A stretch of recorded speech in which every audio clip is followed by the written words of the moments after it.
Sometimes you need to go slow. Listen, they've done a lot of research on super athletes, super champions in any field really. And here's the point. Their weakness is not because they don't train enough. Their weakness is that they overtrain. People like Michael Phelps had to have truth tellers around him tell him to stop training, tell him to go home, tell him to ease up. People like Kobe Bryant, there's this certain elite athlete, and it's true in business, it's true in entrepreneurship. You see this big thing right now in the entrepreneurial space about hustle and never stopping and this type of thing. And listen, I'm all for going crazy.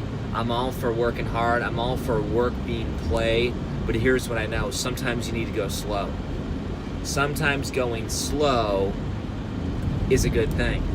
Because what it does is it's no longer this either or. Either I'm working or I'm not working. Sometimes you just need to slow up the pace. Today we went on a ride. We went cycling about 45 miles. And Chet, the guy who often leads us, he just wanted to go slow. And it was kind of weird because he never goes that slow. In fact, I told him, I said, this is the first time you've ever gone this slow. But it was fun. I mean, we had more conversation than normal. We were able to think a lot more. Normally, I'm just going all out every single mile, just watching the guys tire in front of me.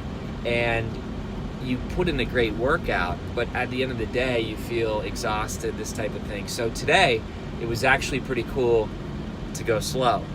And it's a metaphor. It's a metaphor in our lives, whether you're talking about spiritually. If you look at my favorite book, it talks a lot about how there's these times where God speaks in the quietness. In fact, there's this one story about Elijah, and he's this awesome prophet in the Old Testament, and he's basically praying to God for an answer. And rather than the answer being in this big earthquake or in this big storm, the answer comes in the still small voice. It's that quietness, it's that slowing down where Elijah was actually told just to eat and rest, eat and rest, eat and rest. And in that quietness, in that slow down mode, God spoke. And listen, I don't like to go slow a lot of times, right? A lot of you who are watching this, I mean, you're pretty amped. Your problem isn't hustle. Your problem might actually be to slow down once in a while and just enjoy it. So it's a lesson I learned today. I wanted to share with you. Hopefully it encourages you. I'd love to hear where you're at.